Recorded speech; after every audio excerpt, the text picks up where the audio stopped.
So I thought we could start off today by looking at this article online. This is kind of why I chose Whack-A-Mole as a game that we could make together. And I hope maybe that you'd find this kind of article inspiring. Okay, too. This is kind of why I decided to make games in this class and kind of go with that route and teaching programming through making games. So this is an article. Let's see, it's in the Sydney Morning Herald, but you know, there's a few articles on this. It's kids making big bucks by making apps. Okay, so not just adults make apps, kids can make apps. I thought we could read this article together. So what I'm going to do is I'm going to start reading it, and then we're going to go around the room, and everybody's going to read like a paragraph. Does that sound good? We're going to finish this article together. Then we're going to talk about it.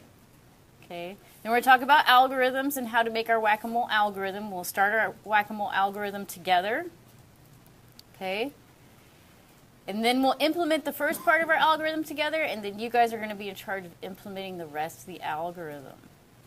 Okay? And I'll help you guys when you get stuck, but that's our plan for today. Okay? All right. But let's read this article. It's a good article. All right. And I'll start it off. I'll read the first part, and then we'll just go around and everybody reads a paragraph. Okay? Yes, I mean like that. But it's good. Okay, this is a good article. It's not too long. It's not that long. There's a lot of pictures in here. I know it looks long, but there's some pictures and things. So, and it's good. Like, you might want to share this with your friends after. All right, so here we go. Forget doing the paper run or mowing lawns. Kids as young as 12 are making a matzah from apps and showing the older generation how it's done.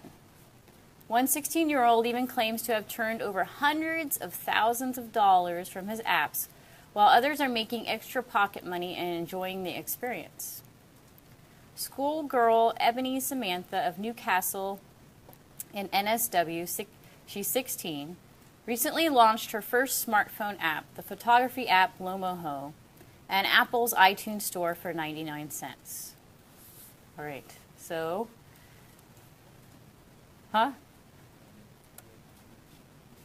Oh, okay. We can go to the next guy. You want to read the next paragraph? Yeah, we're right here. Okay. Ebony is one of a growing number of teenagers doing the same thing over well, creating smartphone applications in their spare time and selling them for on Apple iTunes Store. It takes 30% cut profit. Which is a lot, but okay. Next. The app applies colorful filters to photos and has had a couple hundred downloads since its first launch about 2 weeks ago. It's a little early to say if it's successful or not. I'm hoping that people will like my app and enjoy using it, she said.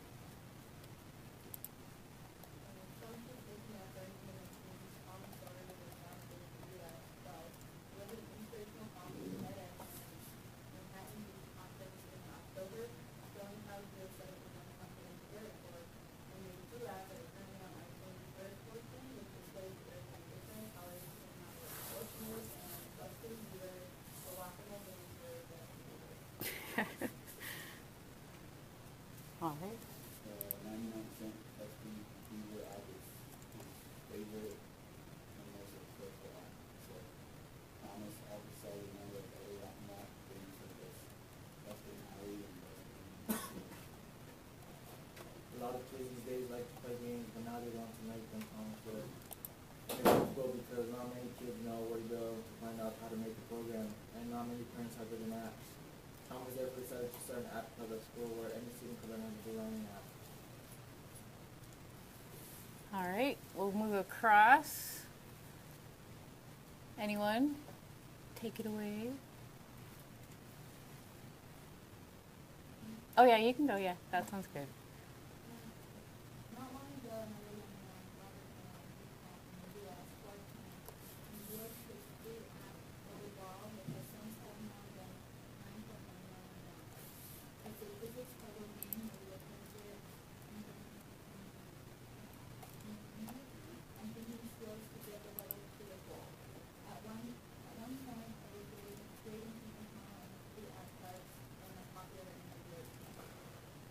Pretty good.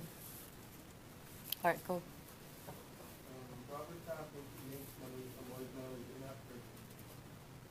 It uses $23 levels to do it, however, the 99 cents. And think about that, $9.1 million. And even if, or 9.1 million downloads, let's say 1/3 of those, or even 1/10 of those people paid the 99 cents. How much money is that?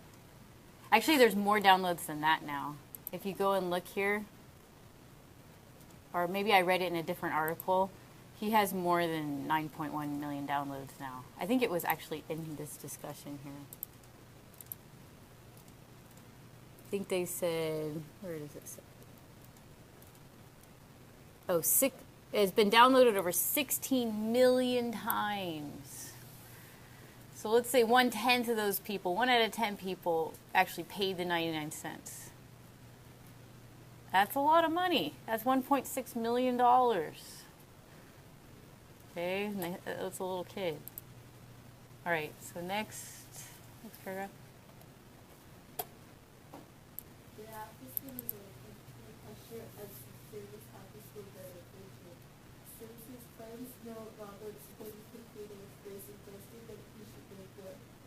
Robert's letter Henry told ABC News in January. Robert accepted the challenge and went to the public library to investigate programs that would help him build his living. All right, we'll jump across. Matthew Leach of Melbourne and Victoria, 18, started work on his first app, iPad, which sold for $1.99 per pop.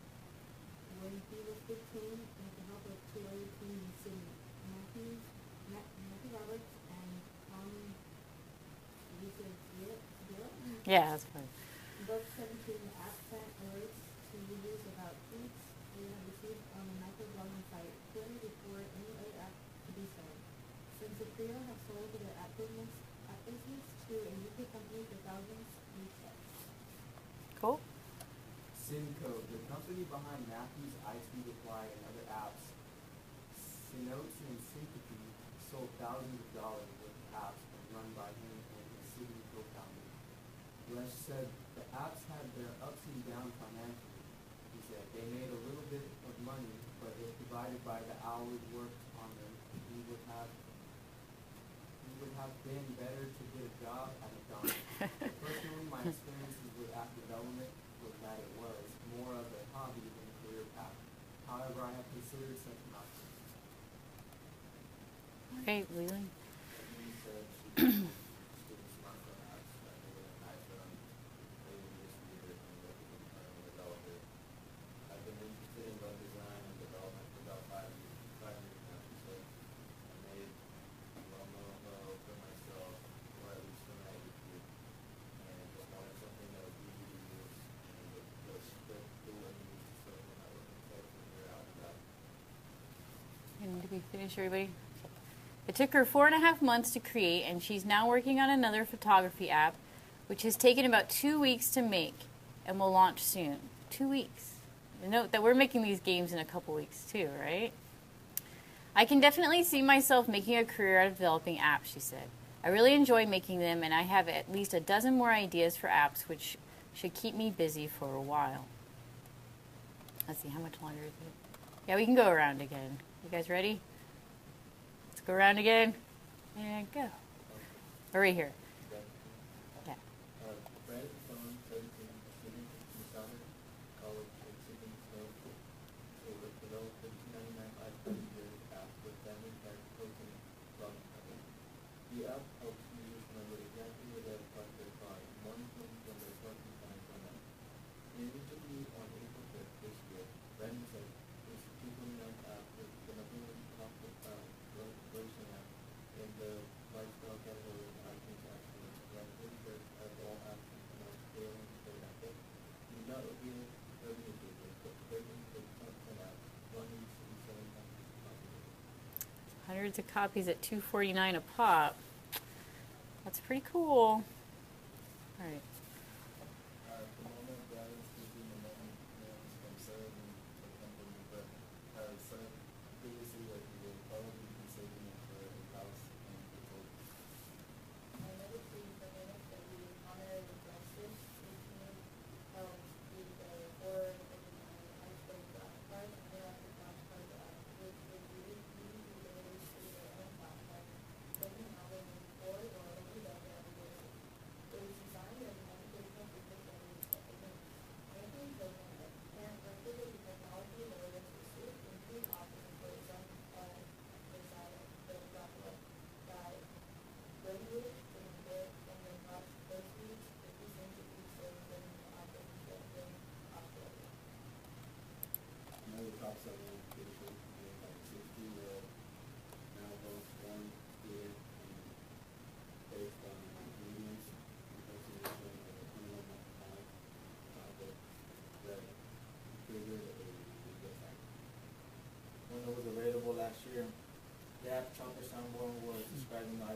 Firefox and Sketch commonly created by Hank Franklin for the Ronnie John's hotline.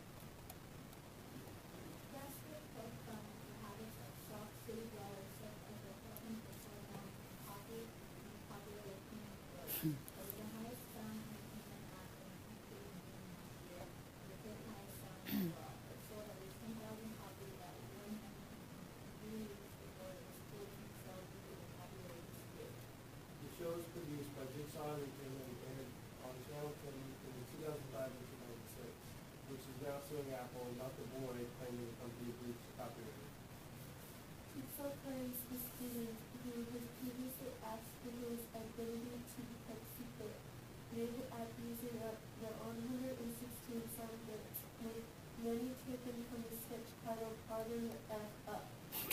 Jigsaw also claims the student did not seek permission before using the sound bits. The next hearing of the case is on Monday.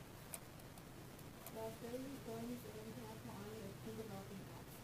One 16-year-old computer programmer in the U.S., Nick Garcia, claims to have turned over $100,000 in revenue from his apps and YouTube videos.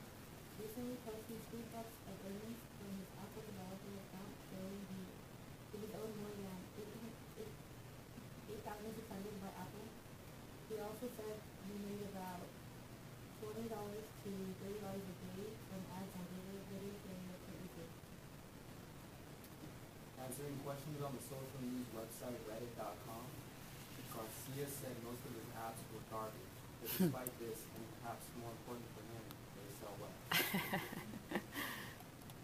Some of the popular apps we sell on the iTunes Store include Caffeine Meter and Apple TV that comes to sell on other, depending on how much you use it, it's cheaper to public. Another is Ultimate, which is sell 2,000 and they're full of good stuff. Okay. His parents are very proud and were sort of shocked at the first payment he got from Apple. He said, "They're really proud that I was able to do this so early. Most of the money he makes, he saves, but if there's something interesting or cool he wants, he will usually purchase it. The cool things Nick said he spent his money on included the recent purchase of a car, as well as sound systems, furniture for his room, computers, a new TV, and skateboard gear." So he's making a little bit of money, all right? He also pays his own iPhone bill. "I almost always get the newest iPhone or iPad the day it comes out," he added on Reddit.com. Another teen from Scarborough in the United Kingdom, James Shaw, 16, has a portfolio of about 16 apps on Apple's iTunes Store. I read an article in a UK newspaper about a 20-year-old who had created an iPhone app and profited about $1 million from it in the first year alone, he said. "I imagine myself being in that position when I'm 20 and have been motivated ever since to succeed. Hopefully one day I will become as successful as him." James, who started learning Objective-C, the software language, in May 2009, had learned enough to publish his first app on the Apple iTunes Store on December 14, 2009. Most of James' apps feature the ability to find cool things and sell for 99 cents in Australia. One of his apps, Bank Finder, searches for banks in your local area using an iPhone or iPad's built-in GPS and displays it on an easy-to-use map. There's also Coffee Finder, Fuel Finder, Hotel Finder, Pizza Finder, Post Office Finder, Restaurant Finder, and Toilet Finder. So notice that he figured out the algorithm and then just differentiated his apps that all offer a similar service, searching for each place listed in their title nearby. On average, James said he spent about 40 hours working on an app. Each app is different depending on its complexity. So 40 hours, that's pretty, that's like a work week. Although he admits his apps haven't been worldwide phenomenons such as Doodle Jump or Angry Birds. Okay, so notice these kids aren't making, super complex apps, which have sold about 20 million copies. He said he was very pleased with what he had achieved so far. "I've sold around 12,000 units over the 2-year period that I have been on the App Store," he said. "I will definitely continue to make apps in the foreseeable future and have some ideas in the pipeline." He enjoyed making apps and said it was an added bonus that he had happened to make a bit of money out of selling them. "If I managed to think of several new innovative app ideas, then I could definitely see myself making a career out of app development," he said. The extra income would come in handy to pay for the next step in his education. He said, commenting on the high cost of UK university tuition fees, saying they were expensive. And we all know that. All right? Tuition fees are going up yearly. Learning how to code was the most difficult part for James. You can be staring at one line of code for hours figuring out why it isn't working, so therefore you have to be patient and motivated to succeed, he said. You need to be creative and have lots of ideas, as with 500,000 plus apps available for download on the iTunes App Store. You need to stand out from the crowd. Mark Edwards, a founder and lead singer at Bajango, developers of Apple apps including Consume, Phases, and Beats, was amazed at what young kids were doing with apps. It's great to see these guys succeed, he said. They're getting a huge jump start in life, learning skills others may never have. What's best is that it's all been done independently, motivated by a desire to explore and learn. And if you think about it, if you made an app like that and you go apply somewhere, you're going to look pretty good. Okay. He said apps for Apple devices like the iPad and iPhone were incredibly difficult to build, far harder than an equivalent website. He said, to get an app on the App Store, any half-decent app is a big accomplishment. Mr. Edwards also said getting noticed was even harder than building a decent app. There may be over 200 million iPad, iPhone, and iPad Touch devices sold, but there's also 500,000 apps competing for attention. About 20,000 apps were released in October 2011. That's well over 700 a day, and it's an avalanche. Becoming an app developer was absolutely a sustainable way to earn a living, he said. There's a massive industry that has grown around the Apple and Android app stores. If you can build and release a hit, you shouldn't have any trouble paying the rent. So, you know, yeah, there's 500,000 apps there, but look at your market. How big is your market when you're making these apps? iPhone alone, and this is an older article. When was this made? 2011. So yeah, it's an older article, but I still liked it.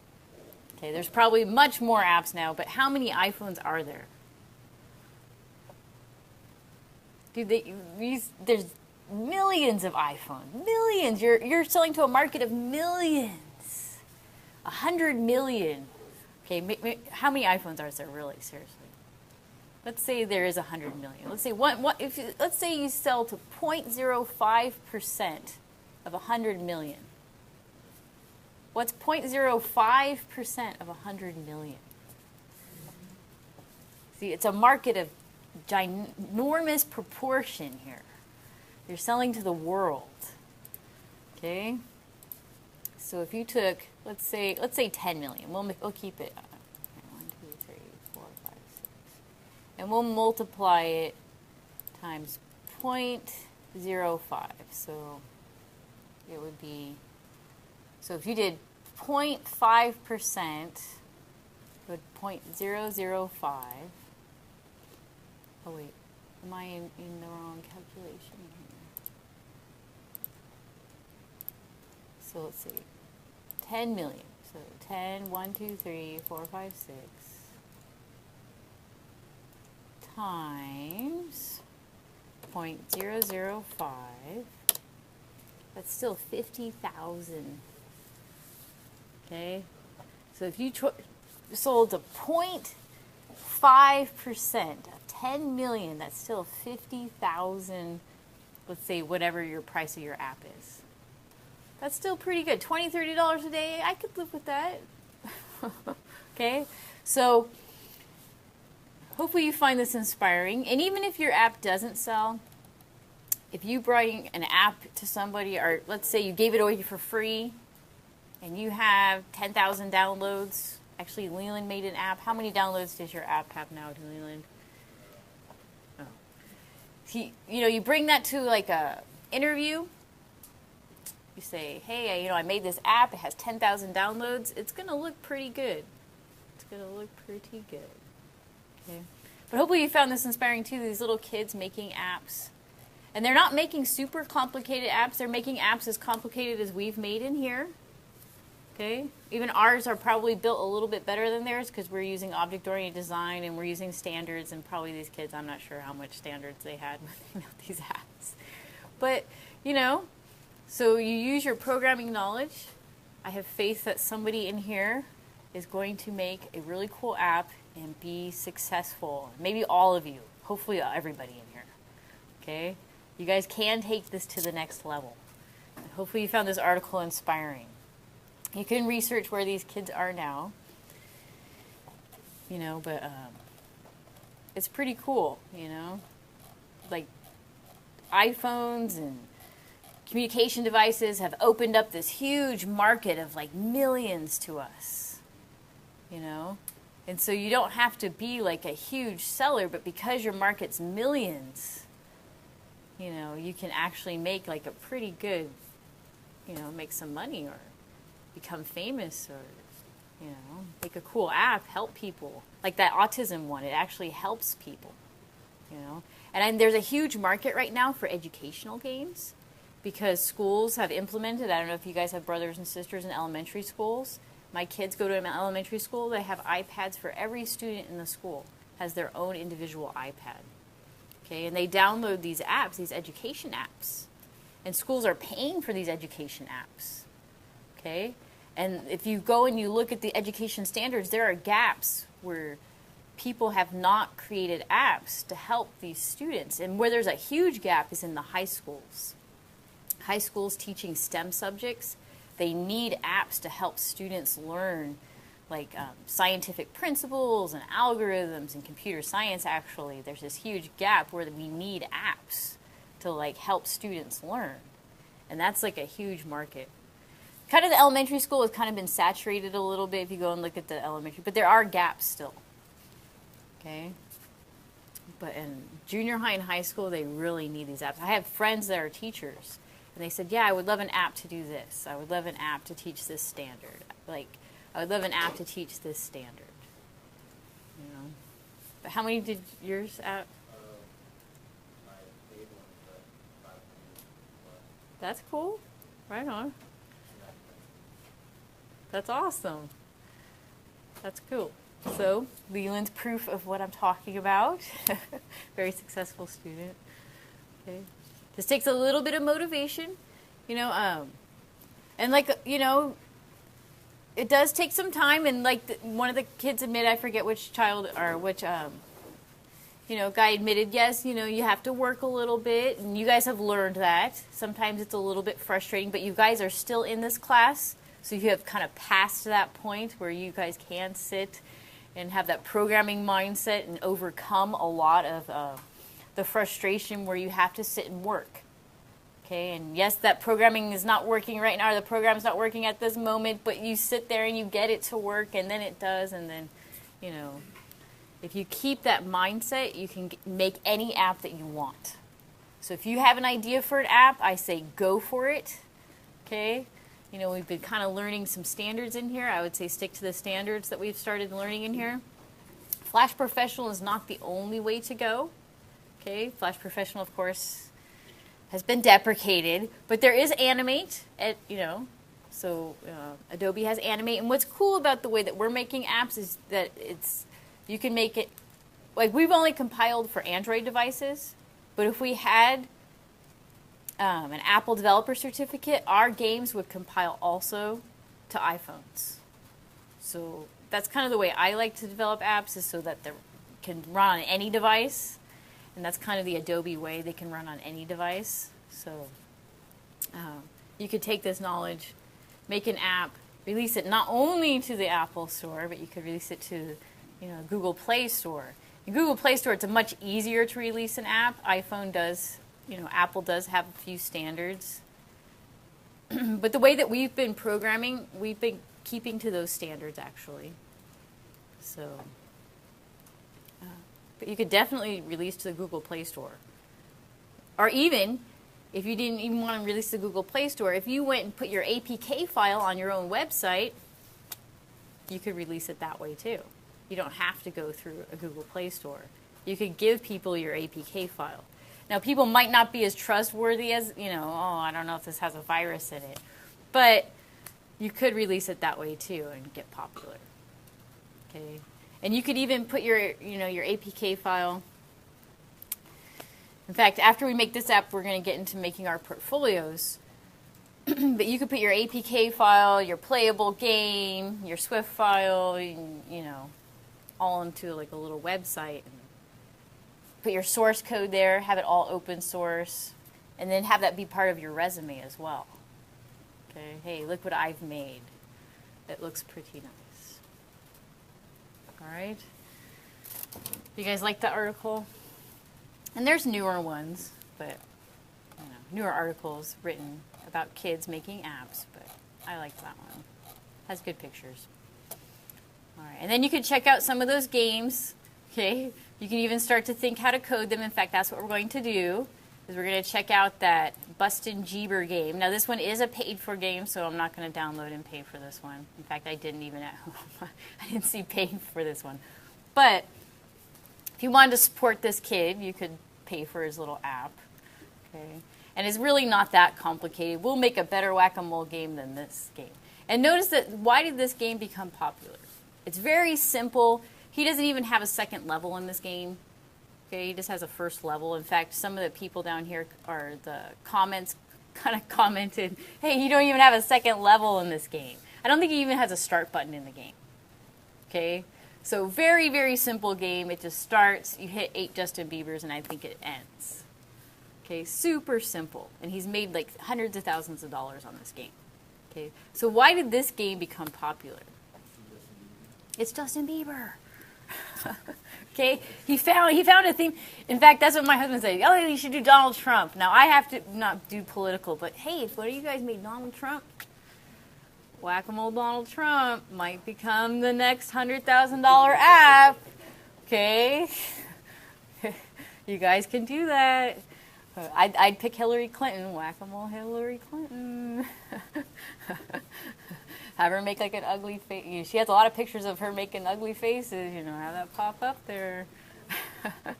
Okay, so you know, you get kind of a theme, or you get kind of a thing people like, or you become like an internet meme, or you know, it's not the complexity of the game that's going to win people over and make them buy your game. They're just going to think it's like a cool kind of fad.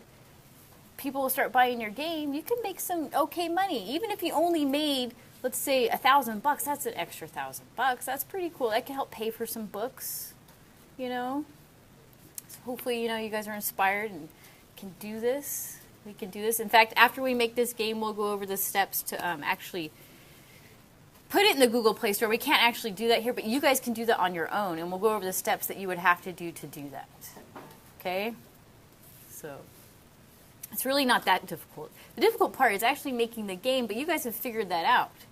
You know, we're figuring that out. It's really not that hard to make simple games, right? We're making these games in a couple weeks in class, right? And then the Google Play Store stuff, that's easy. That's easy, right? All right.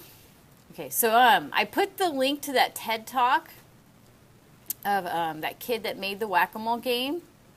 I thought about watching it in class, and I'm like, no, I'm not going to spend time watching that in class, but that's your homework, is to go home and watch that cool TED Talk. It's that little kid talking about his game, and just, it's an inspiring talk. Is that the kid that went to MIT? I think, yeah, he did, right? Yeah. 16 years old? Yeah. Something like that. Yes. He's very, you know, he was a go-getter. He, his dad helped him make the game a little bit, but it was really, you know, his idea, and it's kind of cool, you know. So it shows, you know, what you can do with just a little bit of programming knowledge. Tell you the truth, you know, it's not that great program, but he did it, you know, and he proved that you could do this, right? So it's a very good TED Talk. It's very inspiring. He is a well-spoken, great kid. You know, he is inspiring. So I encourage you guys to watch that for your homework. Okay, I didn't make a questionnaire or anything. I just figure you guys have survived in this class this long. You guys are the motivated students that will watch this homework or watch this video. Okay, so it's a good TED Talk. It actually went viral for a while, this TED Talk. Yeah. All right. All right. So let's look at Whack-A-Mole. We're gonna try to make Whack-A-Mole. Okay. Here's the link to the Justin Bieber one. I showed you guys that one. And so I didn't, we're not going to pay for that. So I put a link to another one that's on Addicting Games. So there's lots of whack-a-mole games. Just to kind of, everyone knows what whack-a-mole is. Oh, and it has the stupid ads. And then I put a link to some other, now notice that there are a lot of whack-a-mole games, but remember, if you have a good theme, or you have good sound effects, or a lot of why the reason Angry Birds became famous is because they had the cute little pictures and the cute little sound effects. So you got to appeal to something other than just, appeal to people's, cuteness factor, or, everyone doesn't like Justin Bieber factor, or something to that effect. Right? Or I should say the comedic factor. You can make it funny. People like funny, cute, All right. And remember that money's not everything. If you released it for free, it's still really cool to have, 1,000 downloads that you can brag about. So remember that money is money. All right. But here's what whack-a-mole is. So you have some holes on your board. Okay. And notice randomly something pops up from the holes in the board. Okay, random holes. And then when you click and something comes out of the hole and you catch it, notice that the character changes its face or changes its, to show that you've hit it, and then your score goes up. So we have to start thinking about how we're going to program this and how the algorithm's working for the game. Okay? Let's look at some other ones. I liked this one. This one actually had a Ben & Jerry's little sign in the back, so I think they actually sponsored this game. So you can make games for like a company. Maybe they'll pay you some money. Even companies around here, hey, I'll make you guys a whack-a-mole game to put on your website. Put their little logo up there. Voila, you just sold your game.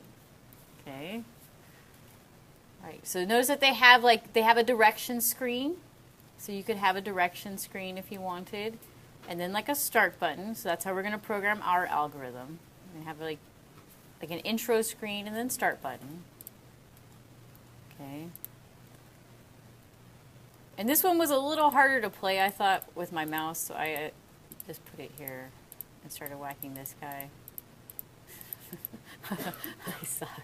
Okay, so notice the same kind of effect. Now, they didn't have the holes lined up, so you don't have to have the holes, lined up. They just have, certain places where the mole is coming to the screen randomly.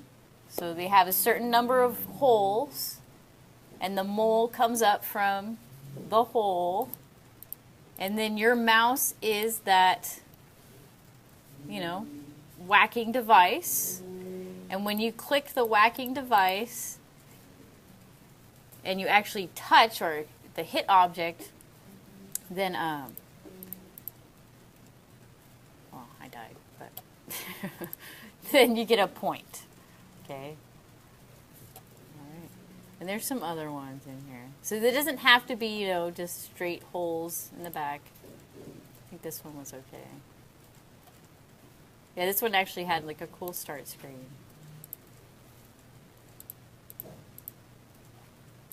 No. All right. Oh, I suck. There we go. So notice that this one was a little bit different, but we'll just use the mouse as the device like the other one. But everybody kind of understands the game a little bit. So holes appear on the screen after the start menu. Okay. The mole comes up from the hole, so a random hole. Your mouse is the whacking device, and when you click on your whacking device changes into a hitting device.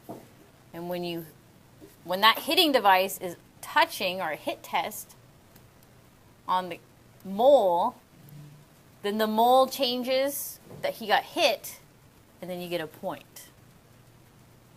Okay? So I say, think about the algorithm for this type of game. And we've never really discussed algorithms in here, but computer science is the study of algorithms. We've written algorithms in here. When we make our games, and we're writing our games, and our games are working, and we're writing the rules to our game, that is our algorithm. Okay? The algorithm is the steps used to play the game. If you look up algorithm in any of these programming books, what they usually have is a recipe. They always say a recipe is an algorithm. I always say games are like algorithms. It's the rules. It's the steps you use to play the game or the steps you use to complete that recipe. Okay? Remember that the algorithm is the rules and steps of the game. So we're going to do this together. Well, we're going to start it together, and then you guys are going to help me out here. Okay? Try to make we're going to write our algorithm for our whack-a-mole game. We're going to try to make each step as simple as possible, as if you were explaining the game to someone who has never played any game before. So that's the trick to writing an algorithm. You have to write each step as if you're talking to an alien, I say, someone from outer space, okay, that doesn't know anything about this game, and you have to explain this game to them. Okay, that's what a computer is. A computer is like an alien. They don't know anything. The computer doesn't know anything. So we have to do every step exactly how we want it to be played, and if we can write our algorithm out, writing the game is simple. Okay, so we're going to write our algorithm out first this time instead of jumping right in and programming. Okay. So I put some example steps, and I left some holes here. And we're just going to write plain English algorithm. Okay, so we're going to write our algorithm in just plain English. So like the first step could be instructions for the user appear on the screen, and a start button that when pressed plays the game. Okay. And you can think of what the second step would be. Here's another example. When the user clicks the mouse, the whacking device becomes a whacker object for a set number of times. Okay. What I mean by that is when you're playing this, notice that when I click the mouse, it becomes a down, or it moves down, or even becomes almost a different object. You see how the whacking device becomes a different object? So if I'm just hovering over that object, it's not, my hit test isn't working. Right? I'm not checking that. But when I actually click the mouse, I'm checking my hit test against my whacking object, the down object. Do you see how I have an up? I have an up hammer and I have a down hammer. So the up hammer doesn't do a hit test, see? There's no hit test, right? It doesn't hit them. But when I click and it becomes the down hammer, now it's doing the hit test for the down hammer. So there's two different whacking devices. There's the hovering whacker or whack device. And then there's the actual whacking device, which is a different object. Right?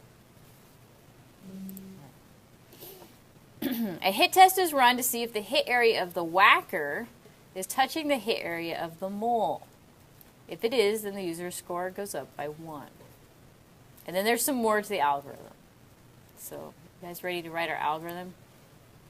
I thought about just making you guys do this yourself, but maybe we could just write it together. That way we're not just super lost, because it's our first time writing something like this. Usually I just write it for you, right? So let's write this. In fact, let me sign in so I could write it in our document here.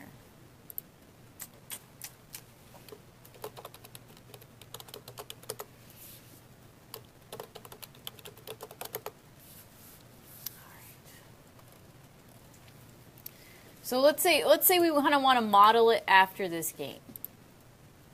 Okay. So let's model it after this game. So how this game is played.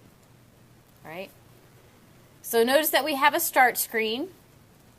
And then we have the play button. So we've kind of written that one out. Instructions for the user appear on the screen. We didn't make instructions, but we could say an intro. Instructions for the instructions or intro. Like picture, for the user appear on the screen, and a start button that when pressed plays the game. Okay, that could be our first step. Now when I hit play, what happens? Actually, so we got to write that step. When the user hits play, it goes to the next screen. So that would be our next step. Okay? So let's write that in there actually. Okay? So when the user, actually we have that step in here. A start button that when pressed plays the game. Okay, we'll leave that one. So after it starts playing the game, what is our next step? Think about even before we start hitting the moles. What's this step right here? Huh? Yeah, we have to make the screen first too. So there's a couple of things. We have to kind of set it up. Okay? We have to say, okay, we're going to have a screen that has holes on it. And we could say we have, 6 to 9 holes, or you can pick how many holes you want. And you don't have to have them lined up. You could have like that other game, how it was graves. That was kind of a creative one. Okay, you could have any kind of, you could have rabbits coming out of holes. You could have, who is it? Donald Trump, what could he come out of? A wall, or think of something funny that he's done lately and have him poke his head through, where has he been lately? Yeah, I mean, I get a wall, like, wall for, like between Mexico. And then the little, Mexican guy's like whacking him on the head, or I don't know. Okay, maybe that's a little political. But you could think of how you want your holes, right? Or you can, but note that we're going to write this generically. So the next step was have a screen with some holes. Okay. So we could write that step in here. So I'm going to write it in here. So kind of writing this together so then you guys have it. Okay. So the next screen, or the playing screen, the game screen, is set up with, we'll say 6 to 9 holes. And remember, the holes can be anything. Where the moles will appear. All right. So let's say we got that. We got the holes. What else do we see on this screen that we need to set up? We could have a timer if you guys want time. Okay, you don't have to have time, but you could have time. And what else do we have? A score. We should have a score. So we'll definitely have a score. And then you could put time if you want to. Okay. So we could set up a timer and have it display. And we'll put optional here, okay? And then we'll set up a score box and have it initialized to 0 for the score. See how we're kind of writing out the algorithm here. This is a good way to kind of go about making a game, right? All right. What else do we need to set up? We need to set up another thing that's kind of important. Look at my mouse. What is my mouse? My mouse is no longer an arrow. Now, you don't have to have a whacking device, but it is cool to have a whacking device. If you don't have a whacking device, it will just be an arrow, which is fine. Okay? And then on the touch pads or on the E-pads, it'll be when you click. Okay? But if you wanted to have a whacking device on your computer where you're hovering the mouse, okay, or you could do the drag on your device, you could make your mouse into a whacking device. Okay? So we can put that in there. So make the mouse arrow into a whacking device. All right. What's the next step in our algorithm? Let's see what I actually kind of wrote this step, I think. So when the user clicks the mouse, the whacking device becomes a whacker object. So notice that when I click my mouse, it becomes the down arrow, or it becomes the down shovel, or it becomes whatever you want to be the whacking device. It turns into a different object for a set number of time. Notice it doesn't instantly change back into my up hammer. I have the down hammer for about half a second, right? So notice if I hit too early, it doesn't let me hit the mole. And if I hit too late, the mole's already gone and the hammer is no longer the down hammer. Okay? So the set number of time, it'll become that down whacking device. You're going to run a hit test to see if the hit area of the whacker is touching the hit area of the mole. And if it is, then the user's score goes up by 1. Okay, that's pretty okay. What would be our next step here? What do you think would be a good next step? Oh yes, we need to randomize our moles coming out of the holes. And actually that would be a step right above here. Okay. Well, we can do it either or. For this type of game, because it's an endless loop, okay, we could actually do it down here too. Okay, so we could say at random intervals, and we can even put like every half a second or every second. Notice how fast do these guys come up? About 1, you know. Sometimes they come up all at once. That's kind of fun. Okay. So at random intervals, we'll say, you know, every 0.3 seconds, have a mole appear where the hole is on the screen. So notice that when these moles appear, the background is static. The background is not changing. They're making an object appear at the XY coordinates of the hole. So they're doing a go to and play mole XY at where the hole location is. So their little enemy moles are playing their little, you know, go to and play, and when they're done playing, they disappear from the screen. Okay? So at random intervals, every 0.3 seconds, have a mole appear where the hole is on the screen, have it play, and when finished playing,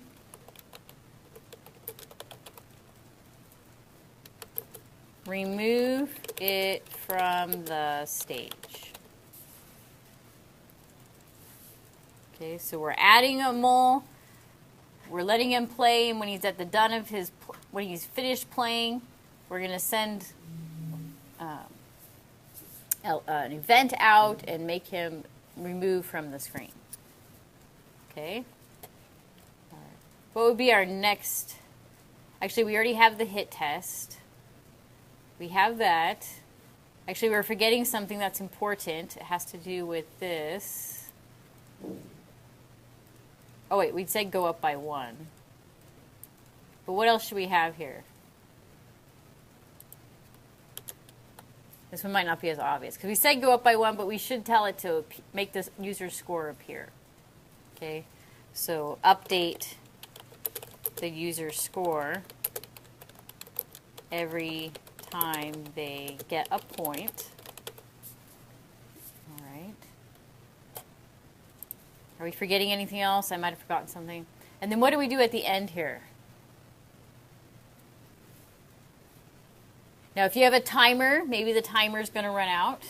Or maybe you only have so many moles. Like in that one game, where was it?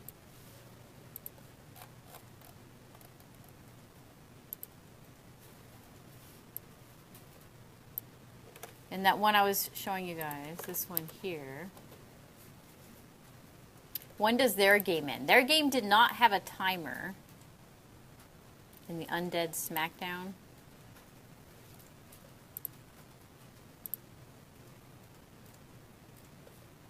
what did their game have? It didn't have a timer, but what did it have? Yeah, they had so many moles come out. So after 100 moles or 100 zombies appear, then it ended. So you can either have a timer, and when the timer runs out, your game is over, or you have so many moles come out, like 100 moles come out, and at the end of that 100 moles appearing, like a counter, then your game ends. So that way we have a finish to our game, and you could show them their score. Okay, and tell them what rank they got, right? And we can link it to a database and have highest rank and stuff like that, right? All right. So we need to put that in here. So after the timer runs out, or a set number of moles have appeared, like 100, then the game ends and you stop play and show the user their score. And then you could have, and what else could you have at the end? So you show them your score, and yeah, you could have a play again button. If you wanted to play again, that would be nice. They just have a button that says enter that takes them back to their home screen. So you can take them back to the home screen if you wanted to, or a play again button. So we could say, okay, at the end, show them their score, then have a button appear to play again. So that way our game just doesn't, go on. Because some of these games, we're kind of starting them and then we don't, but this game, let's try to make it a complete one so you can play it again. You can reset and we can play it again. I think we did reset on one of our Angry Birds game, we did reset. So we'll try to incorporate all of our great knowledge into making this game. Right? So does that look pretty complete? Did we miss anything? Now remember, once you write your algorithm, as you're writing your code, sometimes you go back and you change your algorithm a little bit. Okay? So this is a good first algorithm. I think it's pretty good. Okay, it kind of shows the gameplay. It got us thinking about our steps, how we're going to program this thing. Okay? All right. I put fill in the missing steps we just did. Now each step should do only one thing. If a step is doing more than one thing, it should be broken down into smaller steps. Such as in my first step, I wrote instructions for the user appear on the screen, and the start button that when pressed the game begins becomes instructions for the user appear on the screen and a start button. And when the start button is pressed, the game begins. Now notice, how did I know how to split this up? I think, well, how am I going to program this? Well, I'm going to program this first, and I'm going to program, and I'm going to test it. Oops. So I'm going to program this first, test it, that it works. So every time you have a place where you can stop and test it, that's a good step. So notice that if I get the user, or get the instructions on the screen and a start button to appear, that's a good place to stop and test. So that's a good step. So all of your steps should be where you can stop and test your game. Okay, it's called test-driven development. Okay, so all of your steps, you make them so that they're one thing that you're programming, and then you can stop and test it. And then one thing that you can program, you can stop and test it. One thing that you can program, stop and test it. Okay, that's called test-driven development, or TDD. Okay, you think about your test first, how you're going to test it first, and then think about how you're going to code it. All right? So notice I broke those two steps up. After writing this algorithm for this game, think how you would implement each step. Only program one step at a time. As you program each step, test each step to make sure that the step works like it's supposed to. All right? All right. So I thought, well, I bet you guys can program this first step. In fact, I think that's where I'm going to stop today and have you guys start your work. Does that sound good? You guys are smart enough to make a smart start button. Now, I know some of this other stuff I will have to help you with, like making the mouse and stuff, but I thought for today, you guys are to the point where you guys can make your start button and your start screen appear. Okay, so you guys today's goal is to get up to here to work, and you guys can make up to there to work. And then on Wednesday, I'll help you with this part here. Oops. Unless you guys take the initiative and you guys could make this part work, it really is not that difficult to make this part work either. But I helped you write the algorithm. We thought about the algorithm. You guys are in charge of making up to here work today. Does that sound good? And you can think about your theme. Okay, and you guys all know how to start. Okay, we're going to see how good we are today. So what you're going to do is you're going to start your, Flash Professional, make a flaw file, pick your background. Now you can draw it yourself even. Okay, or take a background that you buy or free pictures, so that way you can actually release this thing to the App Store if you wanted to, or release it. You guys will be in charge of making your background, make your intro screen, make a start button, okay, and then have it to the point where they click the start button, it goes to the next screen where the 9 holes appear. Okay, so remember in your constructor, what you'll have is you'll have your instruction, or you'll have your background, or your background can just be on your stage. In your constructor, have the start button, add the start button through your constructor. Okay, add an event listener for that start button in your constructor. You can start to visualize now. You guys are programmers, you can visualize. I'm going to have the event listener, my start button. And when they click the start button, it'll run a function to make your new background appear with your 9 holes. And if you can get that working today, that would be awesome. And I have faith that you guys could do this part. And then the harder parts we'll kind of do together, and then we'll stop and you guys can do those parts too. Okay? All right. I think this is a good place for me to stop and you guys to work on that. Any questions though? All right. And remember, start thinking about